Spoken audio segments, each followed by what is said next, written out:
নমস্কাৰ, আপোনালোক সকলোকে আমাৰ চেনেলটোৰ অন্য এটা ভিডিঅ'লৈ স্বাগতম জনাইছোঁ।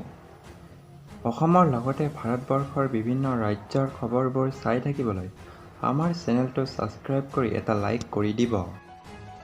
আজিৰ দিনটোৰ প্ৰথমটো গুৰুত্বপূৰ্ণ খবৰ হৈছে হঠাৎ মোবাইললৈ আহিল মেছেজ ধন সোমোৱা বুলি। একাউণ্টত নিজে নিজে ধন সোমোৱাক লৈ লাগিছে ৰাইজৰ হাহাকাৰ।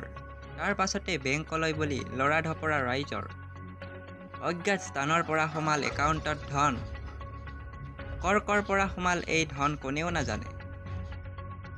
কাৰোবাৰ একাউণ্টত যদি ২,০০০, কাৰোবাৰ একাউণ্টত সোমাল ৬,০০০ টকা। জুৰিয়াৰ দগাঁও স্থিত ইণ্ডিয়ান বেংকৰ গ্ৰাহকৰ একাউণ্টত সোমাইছে এই ধন। ৰাইজৰ সন্দেহ এয়া কোনো চৰকাৰী অনুদানেই হ'ব। চৰকাৰক ধন্যবাদ জনালে ৰাইজে।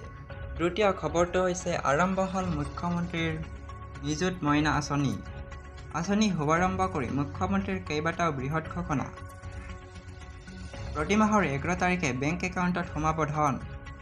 এইচএছৰ পৰা স্নাতকোত্তৰলৈ ছাত্ৰীয়ে পাব এই ধন। গৰম বন্ধৰ সময়ত নাপাব এই ধন। বিদ্যালয়ত অত্যাধিক অনুপস্থিত থকা ছাত্ৰীয়ে নাপাব এই ধন।